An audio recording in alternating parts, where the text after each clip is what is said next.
How's it? So, believe it or not, it is Thursday and we have just finished our chest workout, which is absolutely spectacular. Chest and triceps. You really can't go wrong with that, like ever, can you? I mean, I've never heard someone say, damn it, I've got chest and triceps today. And if I did, probably would like go behind them and blooming, you know, kick them behind the knees, watch them crumble. Because honestly, someone who says words like that should not be in my presence, okay? Chest and triceps are for the absolute legends of all human beings. You can't go wrong with it. One of my friends told me he doesn't like chest, actually, which I find so incredibly like hard to believe. It's such a nice movement. You like feel big, you know, it's like, you know, the chest is like pumped. You like walk around and you feel like you're a bodybuilder. It's brilliant. A chest pump beats all, chest pump and a bicep pump, those are both pretty crazy. They both make you feel pretty massive. Also a leg pump, in fairness. No, a leg pump you feel big, but you just also feel a bit like fragile because you don't know if your knees are going to give out at any moment. So I maintain that chest and bicep pump, best pumps. If someone tells you that they don't like a chest pump, I would distance myself. I'm just joking. But then again, those are the type of people who call sparkling water spicy and pour milk before cereal. So again, you know, potential serial killers in your midst. So maybe distancing yourself isn't such a bad idea. Whatever. So I'll do a quick breakdown of what we got to today in week 11 of the DBABs. So started off with a little bit of incline dumbbell chest press, which is nice. It's nice for those of you that don't know. I do 2 chest workouts a week, which means 1 week I do barbell incline press, and then the next session I do dumbbell incline bench press, which is what we did today. Not particularly heavyweight, more so just making sure I got 12 reps and just working set with that 30 kgs. 30 kgs, not that heavy. Like in the grand schemes of things, it's a pretty impressive weight. But in the grand schemes of things, again, it's not. So, you know, but whatever weight works for you and you can feel good tensioning without it compromising your form and the direct tension onto your upper chest, I would recommend whatever weight that is for you. Now, then again, some people would say, go heavy, blah, blah, blah. So, you know, you kind of have to figure that out for yourself. But at least for me, that's what I've found to be most beneficial.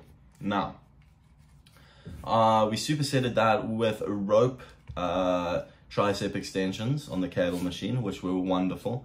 I don't normally start off with them as my first tricep work exercise, but I did for some reason today. And, you know, they weren't bad. I just find them kind of uncomfortable. I saw something on the internet where most people just pull it down like wrist straight, but it's like knuckle to knuckle movement. So you like kind of bring it down, but you keep your knuckles facing each other. And I did that for some of the sets, and honestly, I didn't feel a significant difference. I did feel a difference. So I'll most likely stick with it because, you know, even a minor difference is progress in its own minor way.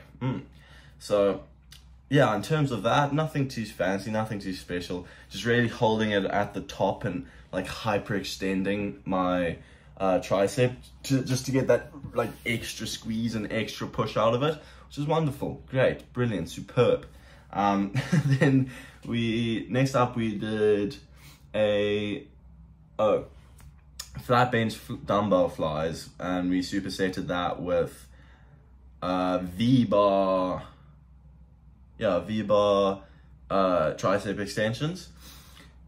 For those that don't do flat and incline dumbbell flies, you are hindering your progress, and you're a silly oak, because let me tell you something, It may be awful, but trust me, you learn to love it. Like, that absolute stretch you can get with it is ridiculous. You don't get that from any other chest exercise, at least in my experience. Absolutely crazy. And the pump you get, ridiculous. And I swear, I could, if I had to do like one chest exercise for the rest of my life, I'd probably do flies. Because, like, honestly, it doesn't really hit. Yeah, I would do flies. I would do incline dumbbell flies for the rest of my life if I could only do one chest movement. Some people may call me crazy, but then again, I don't mind that. Whatever. So then for the superset with that, we did the V-bar tricep extensions. Very nice. Nothing too fancy. It's just probably my favorite. It's just my generally favorite attachment. It's such a natural feeling, the V, because that's just kind of how your arms rest. So for a push down, for a curl, it's just a really good attachment. If your gym doesn't have one, it is unfortunate, because most gyms don't. So yeah, nothing fancy for that either. I just kind of went heavy and really repped it out and got out those last partials at the end. Then our last movements, I believe, were cable, these donnies. I don't know what they're called, but they do your lower chest, which is ideal. Give you them that nice tit look, hey? You know, when you run across the beach, Baywatch style, and your boobs are bouncing, that's from those bad boys. And, you know, they're good enough. They're not anything fancy. Just really, like, at the top, like, feel it squeezing, and like you can like almost dig your chest inwards towards yourself to really get that ultimate pump and squeeze sensation.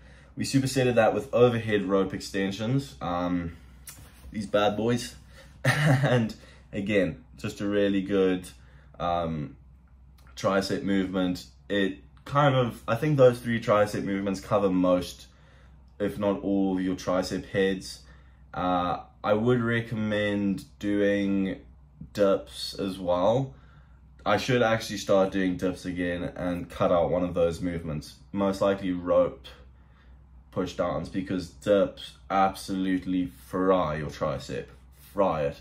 You probably can just do dips and your triceps will get big. Yeah, it's a brilliant movement.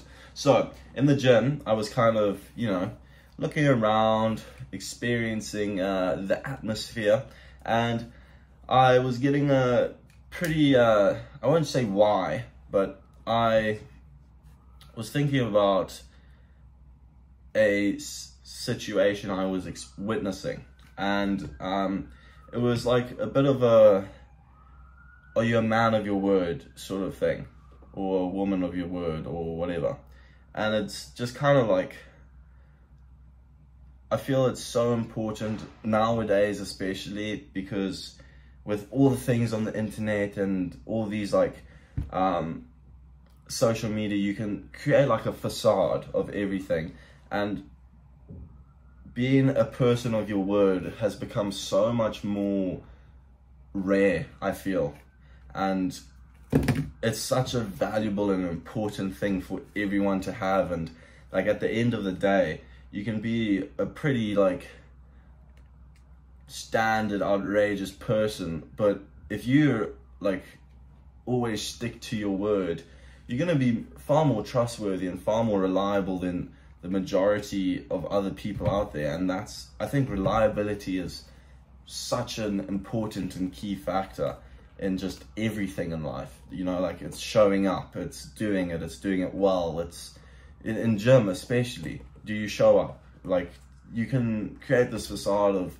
you know, you go to the gym, you do the reps and whatever, and like even with me, I record myself doing it, but for all you know, that could just be the only sets I'm doing. I could only be doing, you know, the sets that I record, and then I just come home. But you know, for me, I want to be a person of my word, and I want to like do everything to the best of my ability. So I actually do the rest of the sets, you know, and I try to push myself. And at the end of the day, hopefully that will aid me in becoming like a person of my word in every regard of my life, and just having that general and consistent like mindset of doing everything I say and not saying things I'm not gonna do. Anyway, I hope that's slightly interesting, slightly enlightening. But then again, take everything I say with a grain of salt, because I am no genius, no doctor, no scientist, just some fella. But anyway, I hope you've enjoyed, and you can implement smidgen into your life, and at the very least, it's a little bit of food for thought. But anyway, thanks for watching, and we'll see you tomorrow.